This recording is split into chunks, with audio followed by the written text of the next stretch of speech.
Shalom saudara-saudara yang terkasih, jumpa lagi dalam Indri hari ini, Selasa 5 April dalam pekan kelima masa Prapaskah. Semoga Anda dan keluarga sehat adanya.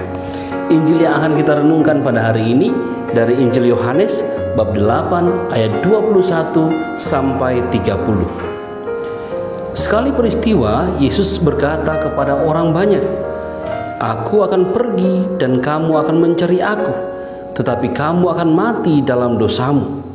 Ke tempat aku pergi, tidak mungkin kamu datang." Maka kata orang-orang Yahudi itu, "Apakah ia mau bunuh diri? Dan karena itu dikatakan, ke tempat aku pergi, tidak mungkin kamu datang." Lalu Yesus berkata kepada mereka, "Kamu berasal dari bawah, aku dari atas. Kamu dari dunia ini, aku bukan dari dunia ini. Karena itu, tadi aku berkata kepadamu bahwa kamu akan mati dalam dosamu. Sebab jikalau kamu tidak percaya bahwa akulah Dia, kamu akan mati dalam dosamu." Maka kata mereka kepadanya, "Siapakah engkau?" Jawab Yesus kepada mereka, "Apa gunanya lagi aku berbicara dengan kamu? Banyak yang harus kukatakan dan kuhakimi tentang kamu. Akan tetapi Dia yang mengutus aku adalah benar, dan apa yang kudengar daripadanya, itulah yang kukatakan kepada dunia."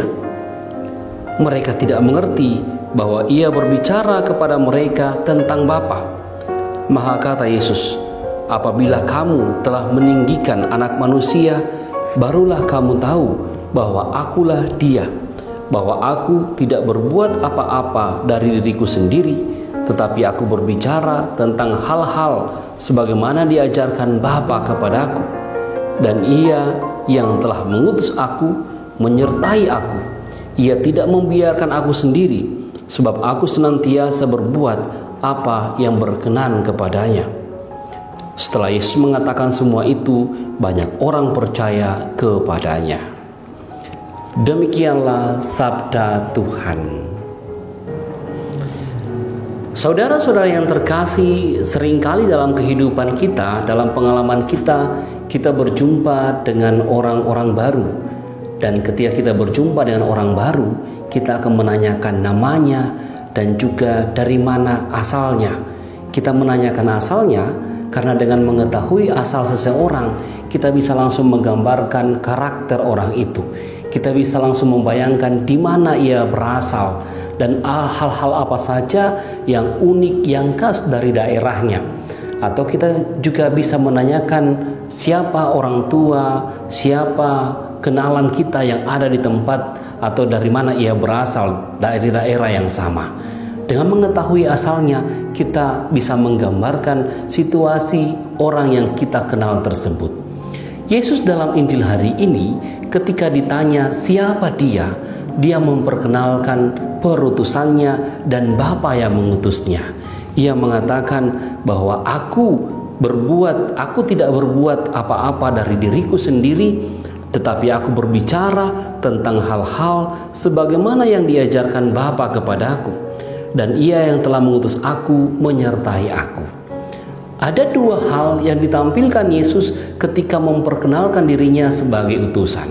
Yang pertama, apa yang diajarkannya itu berasal dari Bapa yang adalah sumber keselamatan. Maka apa yang diajarkannya adalah hal-hal yang menyangkut keselamatan umat manusia. Itu yang pertama. Yang kedua, dengan menyebut dirinya sebagai utusan, Ia mewakili Allah, Ia mewakili Bapa untuk berbicara kepada manusia. Ia menjadi pengantara terhadap manusia. Dan demikian, dua hal ini menunjukkan identitas Yesus dan keluhuran perutusannya. Maka yang menjadi pertanyaan untuk kita, apa yang dapat kita renungkan dan buat dengan apa yang telah Yesus ajarkan kepada kita? Yang pertama, akhirnya kita sadar bahwa apa yang diajarkan Tuhan dan terus dipelihara oleh gereja sampai saat ini berasal dari Bapa. Ada keluhuran dari ajaran Tuhan yang dapat menuntun kita kepada kehidupan yang kekal. Itu yang pertama. Yang kedua, kita juga berusaha untuk menyelaraskan kehidupan kita dengan ajaran-ajaran Tuhan. dengan berusaha menyelaraskan kehidupan kita, tindakan, tutur kata, perbuatan kita dengan apa yang diajarkan Tuhan, kita berusaha menuju kepada kehidupan yang kekal itu. Yesus sendiri mengatakan, siapa yang tidak percaya akan binasa, tetapi siapa yang percaya dengan menyelaraskan hidupnya dengan ajaran Tuhan, ia akan memperoleh keselamatan. Karena apa yang diajarkan Tuhan berasal dari sumber sang keselamatan. Oleh sebab itu, saudara-saudara yang terkasih, di masa Prapaskah ini kita juga diajak untuk menyadari keluhuran ajaran Tuhan yang kita yakini, yang kita pelajari, dan yang kita hidupi dalam kehidupan ini.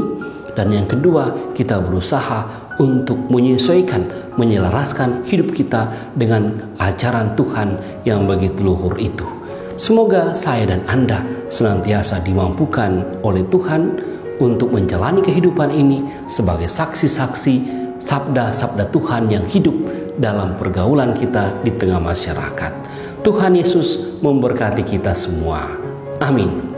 Tuhan bersamamu dan bersama rohmu. Semoga saudara-saudara diberkati oleh Allah yang Maha Kuasa, Bapa, Putra, dan Roh Kudus. Amin.